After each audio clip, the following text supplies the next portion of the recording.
آج کل لوگ گھرا بنا کے کیا کرتے؟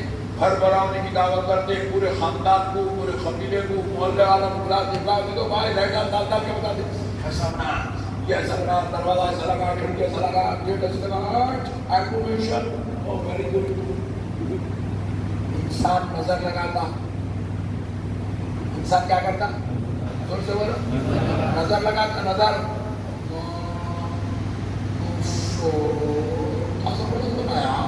نظر لگاتا۔ دوسرا کیا کرتا؟ بدماش رنگ، اس کا دن میں سے آئے کہاں سے رہے بھائی؟ انہیں تحقیقات میں لگ جاتا۔ بندہ کیا کرتا؟ تحقیقات میں لگ جاتا، نظر لگا دیتا۔ لیکن سنو، جب ہمارے بڑے بزرگ کیا کرتے تھے؟ گھر بنائے تو گھر برونی بعد میں کرتے تھے، آیت کریمہ گھر میں پہلے کرا کرتے تھے، گھر برونی بعد میں کرتے تھے، پہلے 11ویں کی فاتحہ گھر میں کرتے تھے، گھر برونی بعد میں کرتے تھے، آقا کی میلاد پہلے کرتے تھے، گھر برونی بعد میں کرتے تھے، ختم قرآن، قصیدے بردہ گھروں میں پہلے کیا کرتے تھے۔ جہاں اللہ کا ذکر ہوتا ہے وہ چیز نظر بد سے محفوظ ہو جاتی ہے، وہ چیز زوال سے محفوظ ہو جاتی ہے، وہ چیز ہلاک و تباہ ہونے سے محفوظ ہو جاتی ہے۔ اس لیے میرے مسلمانوں، اللہ انعام دے تو پہلے اللہ کا ذکر شروع کرو، اللہ کو یاد کرو، اللہ تبارک و تعالیٰ کی بارگاہ میں تسبیح اور نذرانے پیش کرو۔ جتنا تم یہ کرو گے اللہ تعالیٰ پیارے حبیب کے صدقے میں تمہارے اوپر اتنے فضل کے دروازے کھولے گا، تمہارے اوپر انعام کے دروازے کھولے گا۔ یہ عید کا موقع ہے، عید اب دیکھو عید آتی ہے، بقرعید آتی ہے، بقرعید میں تو کیا ہے؟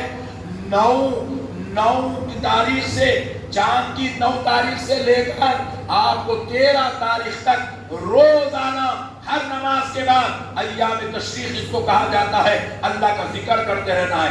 اللہ کا ہر نماز کے بعد اللہ اکبر، اللہ اکبر، لا الہ الا اللہ، اللہ اکبر، اللہ اکبر وللہ الحمد، یہ چیزیں آپ کو تسبیح سنانی پڑتی ہے۔ ارے اللہ کا بھی قانون دیکھو کیسا ہے، دن میں 5 مرتبہ مؤذن کو اپنے گھر میں کھڑا کر کے اللہ تعالیٰ اذان دینے لگا رہا ہے۔ اللہ اکبر، اللہ اکبر، اللہ اکبر، اللہ اکبر، مؤذن صاحب اقامت دے رہے ہیں۔ اب بعض لوگ آ گئے، آنے کے بعد بھی اب اقامت کی شکل میں پھر مؤذن صاحب دینے لگتے ہیں۔ اللہ اکبر، اللہ اکبر، اس کو اقامت کہا جا رہا ہے۔ اب جمعہ کا دن آ جائے اور ایک اذان اضافہ کر دی جاتی ہے، خطیب کو ممبر پہ بٹھا کے پھر ایک اذان دی جاتی ہے۔ ہر نماز میں 2 مرتبہ اللہ کا ذکر ہو رہا ہے۔ جمعہ کی نماز میں مخصوص 3 مرتبہ اذان کی شکل میں اللہ کا ذکر ہو رہا ہے۔ ہم نے اپنے اساتذہ سے پڑھنے کے درمیان میں پوچھا، حضرت آخر یہ بات کیا ہے؟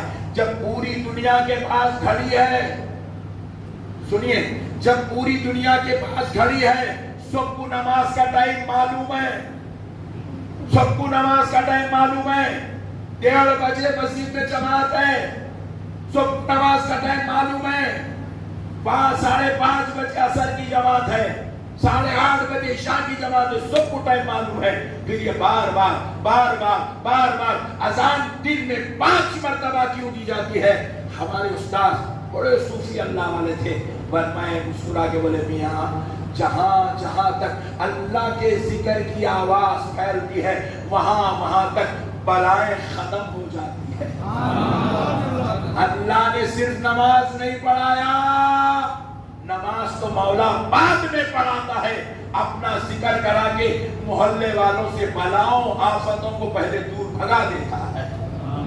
پھر آپ بولے اچھا چلو بھائی یہ بات تو سمجھ میں آئی، اللہ کا ذکر واقع بلائیات کو دور کرتا ہے، پھر یہ مسجد میں بلا کے اقامت کئی کو بولے میاں وہ تو عام تھا، وہ نعمت عامہ تھی جو اذان کی شکل میں دی گئی، اب یہ اقامت نعمت خاصہ ہے۔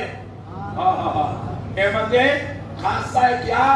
بولے اب جو نماز کو آ گئے اب پھر ان کو اقامت کی شکل میں اللہ کا اس کے رسول کا ذکر سنایا جا رہا ہے، تاکہ اب یہ مسجد میں بیٹھ کر اللہ کا ذکر سن لے، جیسے ہی اللہ کا ذکر سنتے ہیں ان کے اوپر جو نعمت نازل، جو بلائیات نازل ہونے والی ہوتی ہے، جو آفات نازل ہونے والی ہوتی ہے، اللہ تعالیٰ ان آفات و بلائیات کو دور فرما دیتا ہے۔ اسی لیے آپ غور کر کے دیکھو نماز پڑھنے والوں کو بیماریاں زیادہ نہیں آتی، نماز پڑھنے والوں کے اوپر زیادہ ٹینشن نہیں رہتے، آفات و بلیات نہیں رہتے۔ 5 وقت کے نمازی کو آج بھی آپ آزما کے دیکھ لو، انہیں نیچے بیٹھ کے نماز پڑھتا، جمعے کو جمعہ 4 دن میں 6 دن میں 1 مرتبہ پڑھنے والے بھی دیکھو کرسی پہ بیٹھ کے پڑھتا۔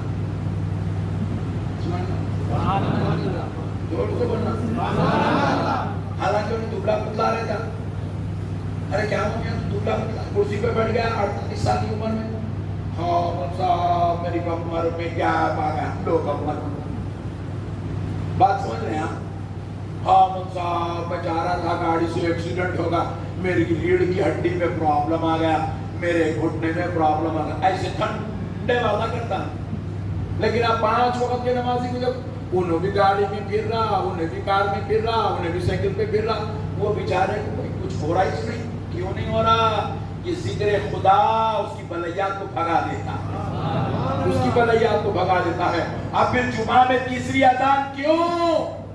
بولے یہ اور خاص ہے، خواص الخاص ہے، کیونکہ اب جمعہ میں وہ لوگ آتے ہیں، وہ لوگ آتے ہیں جو کبھی کبھی آئے تھے بیچارے، جمعے کو آیا تو بازت میں خود جمعے میں کچھ آتا نہیں۔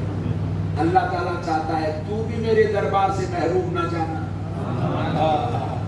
اللہ پھر ایک عذاب دینے لگاتا ہے، بولے یہ اسپیشل عذاب، اسپیشل آفر ہے، اسپیشل ڈسکاؤنٹ، جو آ گیا غفلت سے آج اس کو بھی بلایات سے بچا دیا جائے۔ میرے پیارے بھائیوں، اللہ کا واسطہ، اللہ کے فکر کو زندگیوں میں شامل کر لو، یہی عید کا پیغام ہے۔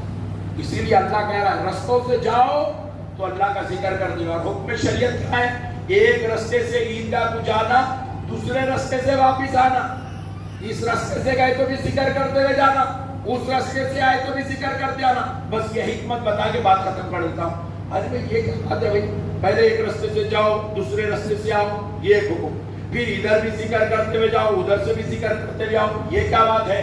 تو فرمایا گیا بات یہ ہے کہ یہ رستے سے جب تم ذکر کرتے ہوئے جاؤ گے، پہلی حکمت یہ ہے کہ یہ رستے میں جتنی چیزیں ہیں یہ تمہارے ایمان کی گواہ بن جائیں گی۔ پھر دوسرے رستے سے کرتے ہوئے آؤ، وہ رستے میں جتنے جھاڑ ہیں، جتنے پرندے ہیں، جتنے جانور ہیں، جتنے کنکر ہیں، جتنے پتھر ہیں، جتنے گھر ہیں، بروز محشر یہ بھی تمہارے خدا کے ذکر کرنے کے گواہ بن جائیں گے۔ یہ پہلی حکمت ہے۔ دوسری حکمت یہ ہے کہ اللہ رب العزت کہتا ہے آج خوشی کا دن ہے، آج میں میرے بندوں سے بلیات کو، مصیبتوں کو، ٹینشنوں کو، مصیبتوں کو سب دور کر دوں گا۔ آج خوشی کا دن ہے، کوئی ٹینشن نہیں، آج سے ساری مصیبتیں چھین لی جائیں گی، سارے بلیات تم سے دور کر دیے جائیں گے۔ تو کیا کرو؟ بلیات کہاں رہتے؟ راستوں میں رہتے۔ گھر میں بیٹھے تو ایکسیڈنٹ ہے، راستے پہ نکلے تو ہوتا۔ بلیات راستوں میں رہتے ہیں، مصیبتیں راستوں میں رہتی ہیں، آفات بازاروں میں اترتے ہیں۔ تو کہا اب ان گلیوں سے تم اللہ کا ذکر کرتے چلو، تو ادھر ذکر کرتا جا، اللہ مصیبت و بلیات کو دفع کرتا چلا جائے گا، تو اللہ کو یاد کرتا جا، پریشانیاں ختم ہوتی چلی جائیں گی، ان راستوں سے بلیات اٹھا لیے جائیں گے، آفت اٹھا لیے جائیں گے۔ اس لیے اللہ نے کہا جب تم ایک رستے سے ذکر کرتے آتے ہو میں ان رستوں کی بلیات اٹھا لیتا ہوں، دوسرے رستے سے ذکر کرتے واپس جاتے ہو تو پھر ان رستوں سے بھی بلیات اٹھا لی جاتی ہے۔ عید کا موقع ہوتا ہے، اللہ کا ذکر ہوتا ہے، اللہ ذکر کرا کے بندوں کے درمیان سے ساری بلیات، مصیبتیں، ٹینشن، جھگڑے، آفات، رنج، الم سب کچھ ختم کر دیتا ہے۔ اس لیے میرے پیارے بھائیوں، اللہ کا واسطہ اٹھتے بیٹھتے چلتے پھرتے آتے جاتے ہر وقت اللہ کا ذکر کرتے رہو، کریں گے انشاءاللہ۔ خوشی کے موقع پر، غم کے موقع پر ہر وقت اللہ کا ذکر کرتے رہو۔ اللہ تعالیٰ سے دعا ہے پروردگار عالم پیارے حبیب علیہ السلام کی صدقۃ الفیل سے مولا جو باتیں ہم نے سیکھی ہے، سنی ہے، سمجھی ہے، اس پہ عمل کی توفیق عطا فرما، ہمیں خوب تیرا ذکر کرنے کی توفیق عطا فرما، مقصد عید کو سمجھنے کی توفیق عطا فرما، برحمتک یا ارحم الراحمین، الحمدللہ۔